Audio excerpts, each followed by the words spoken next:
Bueno, después de esto va a ser difícil ponernos serios, pero lo vamos a intentar, Serge. Así es. Bienvenidos a su sección Tu Médico de Cabecera. En esta ocasión vamos a hablar de los moretones, esas marcas que aparecen luego de un golpe y paulatinamente desaparecen, pero ¿cuándo son algo que nos debe preocupar? Para hablar de esto, recibimos a la doctora Karina Cabal, internista. Gracias por acompañarnos. Una vez más, Karina, bienvenida. Gracias por recibirme. Empezamos con esto. ¿Qué son los moretones? Los moretones, que en el ámbito médico se llaman hematomas, no son otra cosa que la ruptura de pequeños vasitos capilares debajo de la piel. Entonces, cuando tú recibes un golpe, se rompen esos vasitos, dejan la sangre, por así decirlo, en esa capa, y eso es lo que tú ves. Esa es la coloración que tú ves. Hablando de coloración, tenemos un gráfico, por favor. Ahí lo tienen en pantalla. Esto habla de las fases de un moretón, doctora. Es correcto. Acuérdense que el moretón, bueno, pues ya sucede, se queda esa sangre ahí, pero el pigmento de la sangre es lo que le va dando los diferentes colores. Ahí vemos cómo va evolucionando. Evoluciona desde el día 0 hasta el día 21, y ahí es donde empezamos ya a tener los detalles de alerta, cuando duran más de 21 días. Primer signo, claro. Más de 21 días. Cuando duran mucho más y no están teniendo esta evolución de color que presentan en el disco. O sea, cuando un hematoma o un moretón no está evolucionando de manera correcta, por así decirlo, y no va paulatinamente desapareciendo, sino por el contrario, o se hace más grande o dura mucho tiempo y persiste. ¿Qué otra cosa, qué otro factor puede ponernos en alerta de que puede haber algo más grave que un simple golpe que produce este moretón? Bueno, nos debería de preocupar si hay entumecimiento, sobre todo en los miembros superiores o inferiores, si hay limitación del movimiento, si apareció de manera espontánea, eso quiere decir que no está relacionado a un golpe.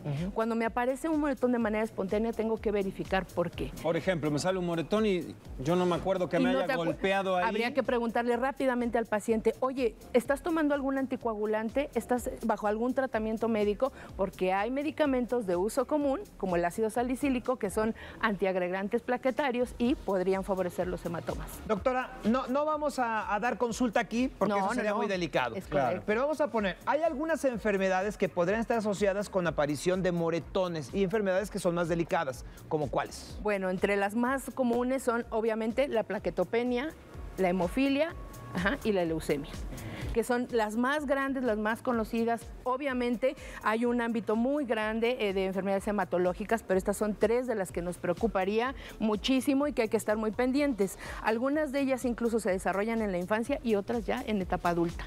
Ahora, por ejemplo, si sale un moretón en estas circunstancias de una enfermedad, ¿también cumple este ciclo de los 21 días o puede permanecer? Puede permanecer e incluso podría haber hematomas que ni siquiera estés viendo, es decir, que estén en una parte interna. Por eso hay que vigilar algunas otras características, como que los pacientes estén atendidos, que no bajen de peso, que si tienen sangrado nasal, si tienen hemorragia al cepillarse los dientes. A ver, doctora, por ejemplo, y esto, insisto, no, usted no diga, ay, no tome, ahora sí que lista y entonces ya se sienta mal. Pero es importante abordarlo. Hemofilia.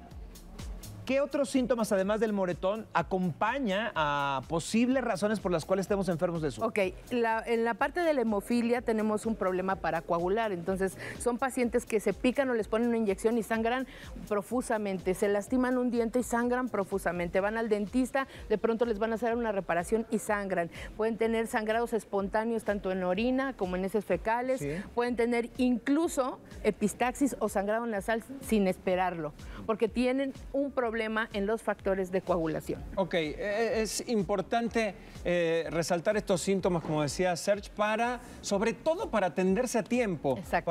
Para acudir al doctor, realmente, que es lo que se debe hacer.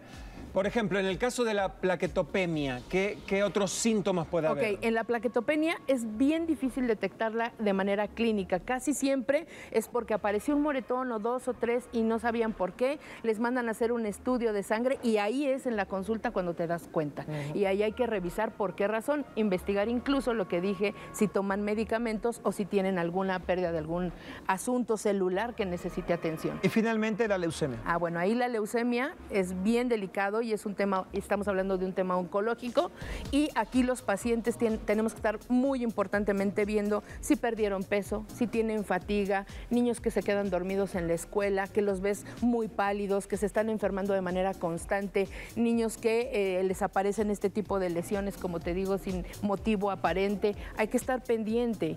Nada de lo que decimos aquí sustituye una consulta médica, por supuesto que no, pero son detalles que podrían estar detonando estos semáforos amarillos de alerta para que papá, mamá o incluso tú como paciente pudieras acudir a un doctor. No hay que caer en alarma. Hay que estar siempre atendiéndonos de manera oportuna. Así es. Muy bien. Sí, es importante, como lo decía, para muchas de estas enfermedades, si las agarras a tiempo, tienes mejor pronóstico para salir adelante. Muy buen manejo, detección temprana y, por supuesto, la atención con un especialista, que en este caso puede ir desde un oncólogo pediatra hasta un hematólogo, dependiendo de la necesidad. Es la doctora Karina Cabal. Gracias por estar aquí, Karina. Gracias, es un gusto. Ya los extrañaba. Gracias, nosotros también.